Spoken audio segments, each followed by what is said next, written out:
विश्व स्वास्थ्यं भवतु। नारळ एक आरोग्यदायी फायदे अनेक। सध्या बाजारात नारळाची आवक चांगली झालेली आहे, त्यामुळे आज आपण नारळाचे उपयोग जाणून घेणार आहोत। नारिकेल फलानि च बृहणं स्निग्धं बल्यानि शीतानि मधुराणि च असं चरक संहितेमध्ये नारळाचं वर्णन सांगितलं आहे। म्हणजे ते बृहण म्हणजे वजन वाढवणारे, स्निग्ध व शीत गुणाचे आहे। त्याचप्रमाणे बल्यानी म्हणजे मसल्सला स्ट्रेंथ देणारे व मधुर रसात्मक सांगितले आहे।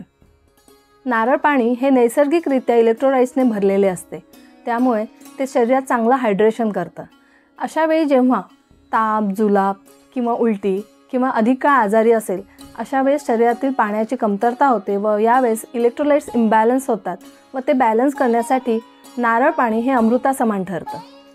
नारळ दोन प्रकारचे आहे। एक हिरवं नारळ, त्याला शहाळं म्हणतात, व दुसरं पक्व झालेलं जे आपण भगवंताला देवाला वाहतो ते ब्राऊन कलरचं नारळ, कठीण कवचाचं। या दोन्हीचे गुणधर्म वेगवेगळे आहे। शहाळं हे शीत गुणाचं आहे, त्यामुळे पित्तशामक आहे, त्यामुळे अल्सर्समध्ये किंवा ॲसिडिटीमध्ये याचा उत्तम उपयोग होतो। तर नारळ हे उष्ण गुणाचं असल्यामुळे वजन कमी करण्यासाठी त्याचा फायदा होतो। नारळ पाणी हे वृक्ष म्हणजे शुक्र वाढवणारे, तृष्णाशामक म्हणजे सारखी उचकी येणे किंवा तोंड कोरडं पडणे, सारखी तहान लागणे यात उत्तम आहे। त्याचप्रमाणे नारळ पाण्याला बस्ती विशोधक म्हणजे ब्लॅडरला क्लीन करणारं, त्यामुळे जिथे युरिन रिटेन्शन आहे किंवा UTI, लघवीला त्रास होणे, आग होणे, अडखळत होणे अशा ठिकाणी नारळ पाणी उत्तम कार्य करते, कारण नारळ पाण्याला मूत्रल देखील म्हटलेले आहे।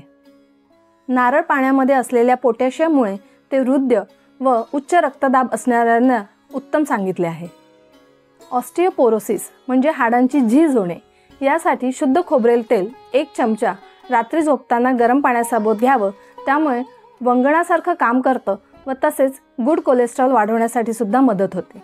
तसेच नारळाचे दूध हे अगदी आपण घरी सुद्धा करू शकतो। साधारण 1 वाटी ओलं नारळ घेतलं तर त्याचे 2 पट पाणी घ्यायचं, मिक्सर ग्राइंडरमध्ये फिरवून त्याचं दूध तयार करायचं, वस्त्रगाळ करून त्याचं दूध तयार होतं व हे दूध सकाळ संध्याकाळ आठवड्यातनं 2 वेळा घेतले असता हाडांची होणारी झीज म्हणजे ज्याला ऑस्टिओपोरोसिस म्हणतात त्यात उत्तम लाभ होतो। ऑइल पुलिंग म्हणजे आयुर्वेदात ज्याला कवल सांगितले आहे, यासाठी आपण शुद्ध खोबरेल तेल 1 चमचा सकाळी ब्रश झाल्यानंतर गुळण्या करायच्या, साधारण 5 मिनिटापासून सुरुवात करून तर ते 10 ते 15 मिनिटापर्यंत करायचं।